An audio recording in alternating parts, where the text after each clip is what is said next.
आनंद मोहन के सामने नतमस्तक हो गए बिहार के मुख्यमंत्री नीतीश कुमार। जी हां, उन्होंने कहा कि लालू जी के मना करने के बाद भी हमने आपको जेल से निकलवाया। उन्होंने इतना तक कहा कि आप जेल में थे तो हमें बड़ी तकलीफ होती थी। अब समझ लीजिए, आनंद मोहन जेल में है और नीतीश कुमार को तकलीफ होती थी। आखिर नीतीश कुमार ऐसा कर क्यों रहे हैं? लालू यादव जहां चाहते थे कि आनंद मोहन जेल से मत निकलें, वहीं जो है नीतीश कुमार ने उन्हें जेल से निकाला।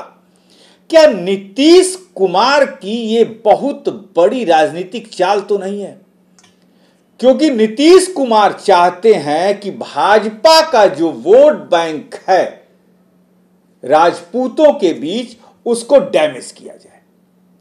और उसको डैमेज करने के लिए नीतीश कुमार आनंद मोहन को सीढ़ी बना रहे हैं।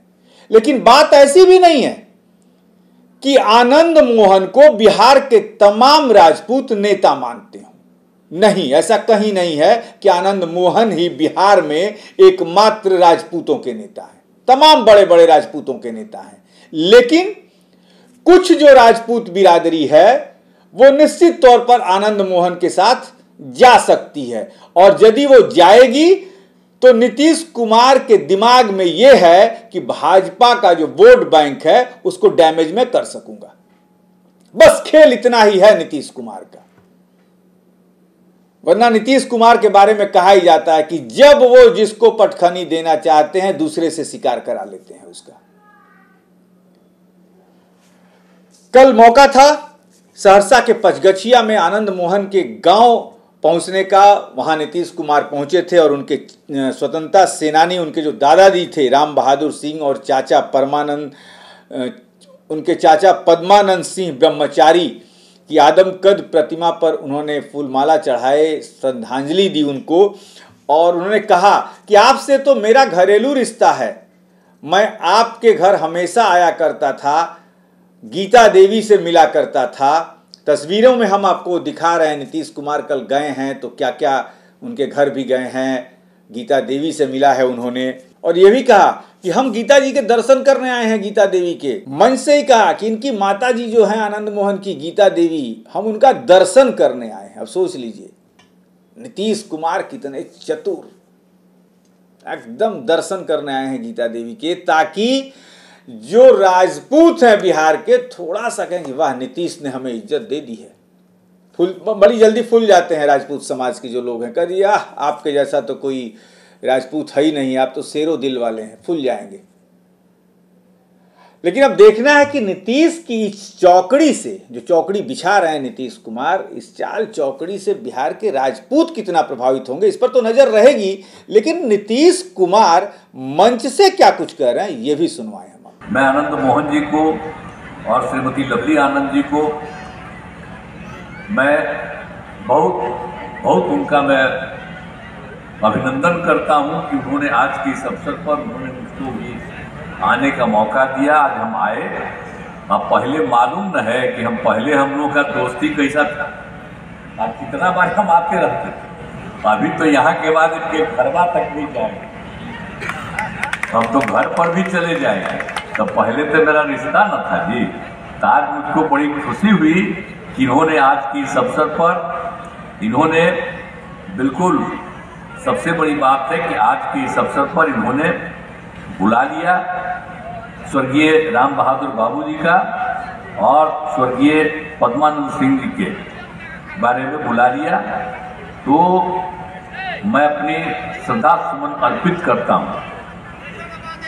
अब पहले ही बता दिए, राम बहादुर बाबू तो आनंद मोहन जी के दादा थे और स्वर्गीय पद्मानंद सिंह जी आनंद मोहन जी के चाचा जी थे। आनंद मोहन जी एक बार महिषी से तो विधायक भी हुए थे और बाद में 2 बार शिवहर लोकसभा के सांसद भी रहे। तो ये सब तो हुआ है।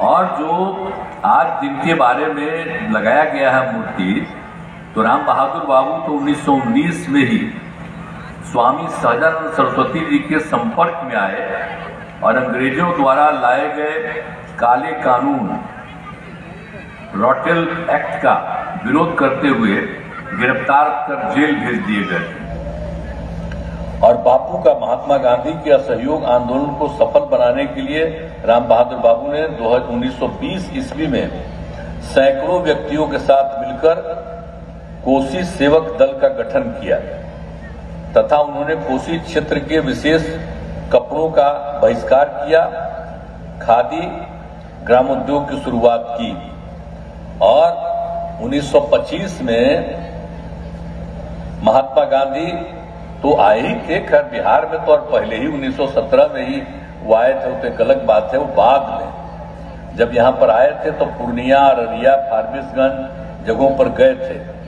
इसी में इनके दादा जो थे राम बहादुर बाबू, बापू के साथ गांधी जी के साथ घूमते थे। ये बड़ी बात है।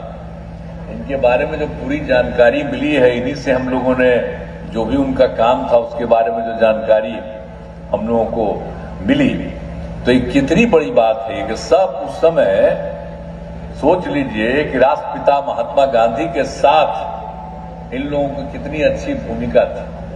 तो ये सब लोग करते रहे और राम बहादुर बाबू ने 1930 में गांधी जी के नमक सत्याग्रह आंदोलन में भाग लिया था। ये सब इन्होंने कहा और इन्होंने बापू से प्रेरणा पाकर लोगों को नशा से दूर करने का काम किया। जरा सोच लीजिए, वो जो बोलते थे नशा से दूर रहो, तो इनके दादा, तो ये जो हमको समूचा उनका इतिहास पता चला है। आप काहे को छोड़ रहे, नहीं सुनेंगे, इन्हें ना बोल रहे थे भी, तो आपके जो दादा जिनका जो कर रहे हैं, तो जो राष्ट्रपिता महात्मा गांधी से प्रेरित होकर के आपने भी प्रेरणा पाकर लोगों को नशा से दूर करने का आह्वान किया था। अब आप सोच लीजिए कि नशा से दूर रहिए। तो जब उस समय आप आह्वान किए थे तो हम तो कहेंगे कि आज इतनी बड़ी संख्या में आप लोग मौजूद हैं, तो याद रखिएगा नशा से मुक्त के लिए भी आप लोग भी सबको प्रेरित करिए, तो बहुत अच्छा रहेगा। तो आप सोच सकते हैं, तो हमको बड़ी खुशी हुई है, इसलिए हमको आ करके आपने जो है बुलाया है, मुझे बड़ी खुशी हुई है। तो इसलिए सारी बात है। और आप तो समझते हैं ना कि 1934 में तो भूकंप हो गया था और उसमें भी आए थे गांधी जी, राष्ट्रपिता महात्मा गांधी जी, तो इनका घर भी यहां ध्वस्त हो गया था और उसके बाद भी जब आए थे तो उनको भी लोग बुला लिए थे, यहां तक आ गए थे। आप सोच लीजिए, महात्मा गांधी भी आपके यहां तक आ चुके हैं। 1934 में जो हो गया था भूकंप, तो उसके बाद जो सब हो गया था भूकंप के बाद, और उसके बाद इनका तो घर भी हुआ था, टूटा था, लेकिन फिर भी उन्होंने कहा कि सबको टूटा है, मदद करिए। तो ऐसी स्थिति में इनके दादाजी की धर्मपत्नी श्री कुंती देवी जी ने अपना बहुत सारा धन बापू के समक्ष दान में दे दिया ताकि पीड़ितों की मदद की जा सके। कोई मामूली बात है, आप सोचिए तो 1934 में क्या हुआ था, आप लोग जानिए कितना बड़ा भूकंप हुआ था। और जब बापू आए थे, हम लोग तो बचपन से न जानते हैं जी कि एक एक चीज को, हम लोग का जन्म थोड़ी था, बाद में जब भी हुआ तो एक एक चीज हम लोग जाने। और यहां तक आए तो इनके दादाजी का जो भी संबंध था, इनके पूरे परिवार का संबंध था और पूरा का पूरा जो आंदोलन चला, आजादी की लड़ाई चली, तो उसमें सब लोग और इनके परिवार के 6 लोग उसमें गए और जेल में गए, सब लोग रहे। तो ये कितनी बड़ी बात है, इसलिए मुझे बड़ी खुशी है और इसीलिए मैं आप लोग जब बुलाए हैं तो बहुत अच्छा है। और इसके बाद इनके दादा 1942 में जो भारत छोड़ो आंदोलन हुआ था, उसमें भी स्वर्गीय राम बहादुर बाबू बहुत बड़ी भूमिका निभाए थे। लेकिन इतना तो किया, बहुत कम उम्र में ही जन्म हुआ था इनका 1901 में, लेकिन इनका निधन हो गया था 1950 में, 49 साल की उम्र में। लेकिन उनके बाद उनके जो पुत्र थे और इनके जो चाचा, तो वो सब तो वही हुए थे जो पद्मानंद सिंह जी, सब तो जेल में थे ही, तो वो सब लोग भी तो काफी रहे। तो आज आपने मूर्ति बनवाई है, तो मुझे बड़ी खुशी की बात है, आकर के हम लोग देखे हैं और उसमें शामिल हुए हैं। आपने इस अवसर पर बुलाया है, बहुत अच्छी बात है। और उसके बाद तो इनका तो खैर जो स्वर्गीय पद्मानंद सिंह जी का तो वो भी तो स्वतंत्रता आंदोलन भाग लिए और उनका जन्म 1921 में हुआ था और निधन तो भी हाल में 2016 में हुआ। तो ये सब तो हुआ है और इन दोनों का मूर्ति लगवाए हैं। तो आपने सुना नीतीश कुमार को, तमाम बातें कह दी उन्होंने कि लालू जी नहीं चाहते थे फिर भी जेल से निकाले, आपसे मेरा घरेलू रिश्ता है, और ये कहकर बिहार के राजपूत बिरादरी को आनंद मोहन के साथ आने का एक तरह से न्योता दे रहे थे ताकि चुनाव में फ़ायदा उठाया जा सके। अब देखना यह है कि नीतीश कुमार की इस चाल से बिहार के राजपूत कितना उनके जाल में फंसते हैं, ये भी आने वाली एक खबर बनेगी। लेकिन आप बने रहिए।